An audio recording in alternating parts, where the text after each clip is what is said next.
নামা কত লিখবো? 10,000 লেখা। মাত্র? দেখো সুমন, আমি সবকিছু ছেড়ে ছেড়ে চলে আসছি, তার মানে এই না তুমি আমাকে এত কম টাকা দিয়ে পড়বে। 1 লাখ টাকা নিচে 1 টাকা কম হবে না। 1 লাখ? কত? 1 লাখ?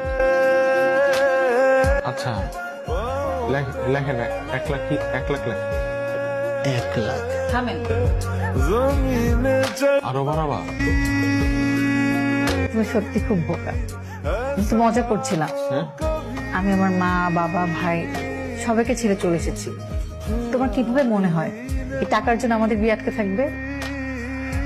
1 টাকা হলো আমি তোমাকে ভালোবাসি, 1 লাখ টাকা হলো আমি তোমাকেই ভালোবাসি। আগে যেটা বলেছিল সেটাই লেখেন। আলহামদুলিল্লাহ।